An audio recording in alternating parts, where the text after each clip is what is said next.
Doctor Mohan Varghese കൂടി telephone ലൈനുണ്ട്. Doctor Mohan Varghese, ഈ ഇപ്പോൾ താരിഖ് റഹ്മാൻ പ്രധാനമന്ത്രിയാവുകയായി എത്തുകയാണെങ്കിൽ BNP അധികാരത്തിലെത്തുമ്പോൾ നമ്മളെ സംബന്ധിച്ച് അത് എങ്ങനെ കാണണം? ഇന്ത്യ ബംഗ്ലാദേശ് ആ ഒരു ബന്ധം എങ്ങനെയാകും?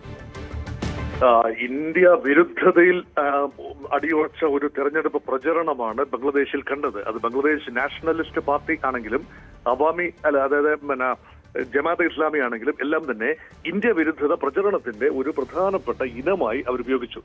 അതുകൊണ്ട് ഇപ്പോൾ താരതമ്യേന നിർദോഷമെന്ന് തോന്നാവുന്നത് ബംഗ്ലാദേശ് നാഷണൽ പാർട്ടിയാണ്. കാരണം മുൻപും അവർ അധികാരത്തിൽ ഇരുന്നിട്ടുണ്ട്. ഖലിദ സിയ പ്രധാനമന്ത്രിയായിരുന്നപ്പോൾ ഇന്ത്യയിൽ വന്നിട്ടുണ്ട്, ഇന്ത്യയുമായി ബന്ധം പുലർത്തിയിട്ടുണ്ട്. ഷെയ്ഖ് ഹസീനയുടെ കാലത്തുണ്ടായിരുന്ന രീതിയിലുള്ള ഊഷ്മളമായ ബന്ധം ഉണ്ടായിരുന്നില്ല എന്നത് അംഗീകരിക്കാം. അത് മാത്രമല്ല, ഇന്ത്യയെ സംബന്ധിച്ചിടത്തോളം ഒരു മതരാഷ്ട്രം കെട്ടിപ്പടുക്കാനായി ജമാഅത്തെ ഇസ്ലാമി ശ്രമിക്കുന്നു. അപ്പൊ ജമാഅത്തെ ഇസ്ലാമിക്ക് തെരഞ്ഞെടുപ്പിൽ കാര്യമായ മുന്നേറ്റം ഉണ്ടാക്കാൻ കഴിഞ്ഞിട്ടില്ല. മുൻകാലങ്ങളേക്കാൾ മെച്ചപ്പെട്ട പ്രകടനം കാഴ്ചവെച്ചു. പലപ്പോഴും അവർ നിരോധിത സംഘടനയായിരുന്നു. ഇപ്പോൾ അവർ തെരഞ്ഞെടുപ്പിൽ മത്സരിച്ചു. നാഷണൽ സിറ്റിസൺസ് പാർട്ടിയുമായി ചേർന്ന് മത്സരിച്ചിട്ട് പോലും ഏതാണ്ട് 67-68 സീറ്റുകളിലാണ് 300 അംഗ പാർലമെന്റിൽ 350 അംഗ പാർലമെന്റിൽ 300 സീറ്റുകളിലേക്ക് തെരഞ്ഞെടുപ്പ് നടന്നപ്പോൾ ഏതാണ്ട് 70-ൽ താഴെ മാത്രമാണ് ആ ഒരു മുന്നണിയുടെ 11 സഖ്യകക്ഷികളുള്ള മുന്നണിയുടെ യഥാർത്ഥത്തിലെ ഫലം. അതിനർത്ഥം 3-2 ഭൂരിപക്ഷത്തിന് 200-ലധികം സീറ്റുകളോടുകൂടി കൃത്യമായ ഭൂരിപക്ഷത്തിൽ ബംഗ്ലാദേശ് നാഷണലിസ്റ്റ് പാർട്ടി അധികാരത്തിലെത്തുന്നു.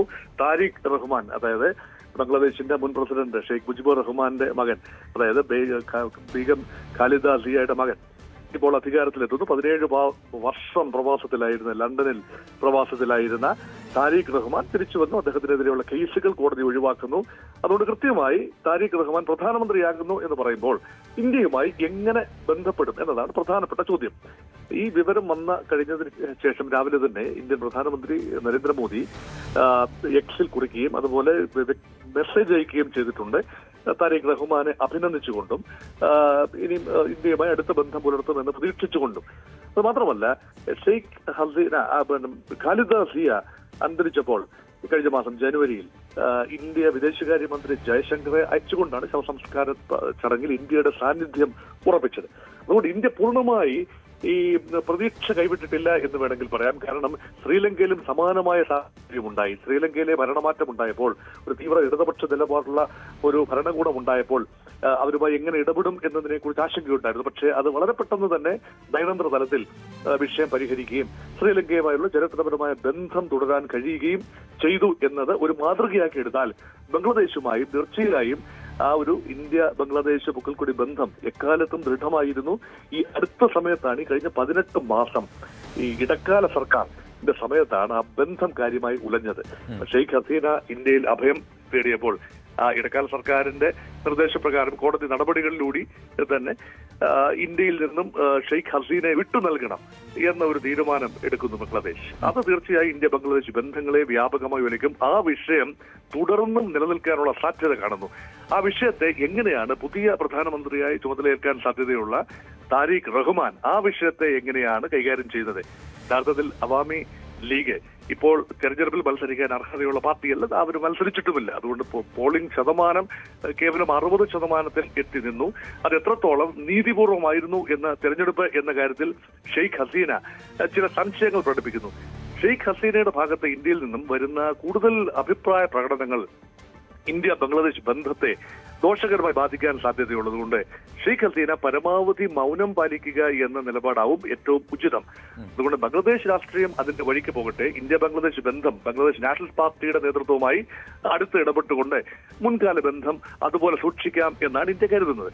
അതൊരു വശം. 2, ബംഗ്ലാദേശിന്റെ വിദേശ നയത്തിൽ അടുത്ത കാലത്ത് വന്ന വ്യാപകമായ മാറ്റം അത് ശ്രദ്ധേയമായ കാര്യമാണ്. കാരണം ഇന്ത്യ അമേരിക്ക ഡീൽ യാഥാർത്ഥ്യമാകുന്നു എന്ന വാർത്ത വന്നതിന് തൊട്ട് പിന്നാലെ വളരെ ഗോപ്യമായ രീതിയിൽ, രഹസ്യമായ രീതിയിൽ അമേരിക്ക ബംഗ്ലാദേശ് ഡീൽ ഉണ്ടാവുകയാണ്. അത് പരുത്തി ഉൽപ്പന്നങ്ങൾക്കുൾപ്പെടെ ടെക്സ്റ്റൈൽസിനുൾപ്പെടെ 0 ടാരിഫ് എന്ന നിലയിൽ ബംഗ്ലാദേശിനെ ചേർത്ത് പിടിക്കുന്ന അമേരിക്കയെ ഇവിടെ കാണുന്നു.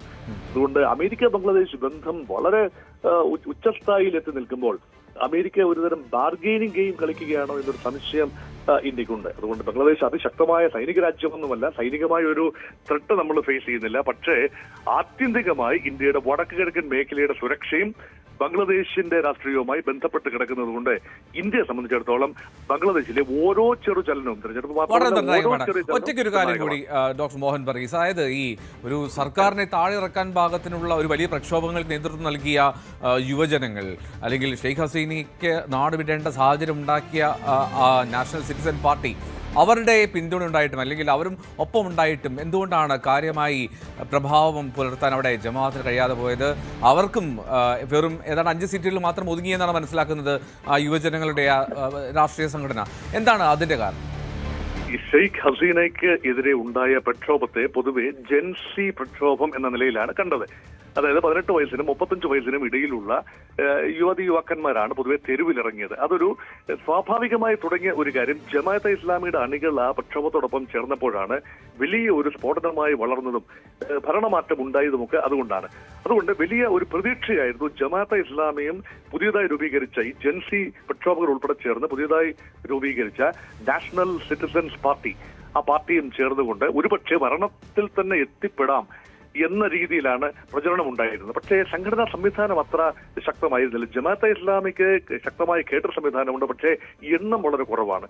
മുൻകാലങ്ങളിൽ പലപ്പോഴും മത്സരിക്കാൻ അവസരം ലഭിച്ചിട്ടുമില്ല ജമാഅത്തെ ഇസ്ലാമിക്ക്.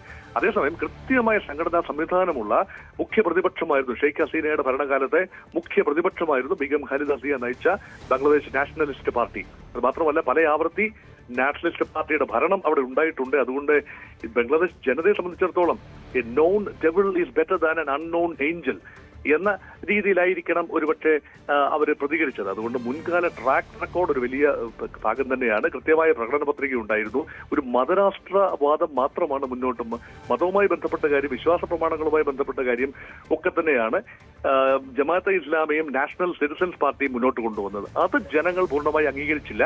അവർ തീർത്തും നിറം മങ്ങി എന്ന് പറയാനാവില്ല. ഒരു 67ഓളം സീറ്റുകൾ ജമാഅത്തെ ഇസ്ലാമിക്കും 5 സീറ്റുകൾ നാഷണൽ സിറ്റിസൺഷിപ്പ് പാർട്ടിക്ക് ലഭിച്ചു എന്ന് പറയുമ്പോൾ 300 പാർലമെന്റിൽ ഒരു 70-ൽ പരം സീറ്റുകൾ മാത്രമാണ് വിശാലമായ കോയലീഷൻ 11 കോയലീഷൻ ലഭിച്ചത്. അതുകൊണ്ട് ജനം അവരുടെ ക്ലെയിംസ് അംഗീകരിച്ചില്ല എന്ന് വേണം കരുതാൻ. നാഷണൽ സിറ്റിസൺഷിപ്പ് പാർട്ടി എന്ന് പറയുന്ന ഒരു അനോമിക് ഫിനോമിനൻ മാത്രമാണ്, താൽക്കാലികമായി ഉണ്ടായി വന്ന ഒരു ഫിനോമിനൻ മാത്രം, ഒരു പ്രതിഭാസം മാത്രമാണ്. ഒരുപക്ഷെ ആം ആദ്മി പാർട്ടിയുടെ ഒരു കടന്നുവരവിനെ ദ്യോതിപ്പിക്കുന്ന രീതിയിൽ അവിടെ ഉണ്ടായ ഒരു തൽക്കാലത്തെ പ്രതിഭാസം മാത്രമാണ്. കുറച്ചു കാലമൊക്കെ നിലനിൽക്കാൻ കഴിയുമെന്ന നിലയിൽ തന്നെയാണ്. പക്ഷെ അത് ഫിസിൽ ഔട്ട് ചെയ്ത് പോകാനാണ് സാധ്യത.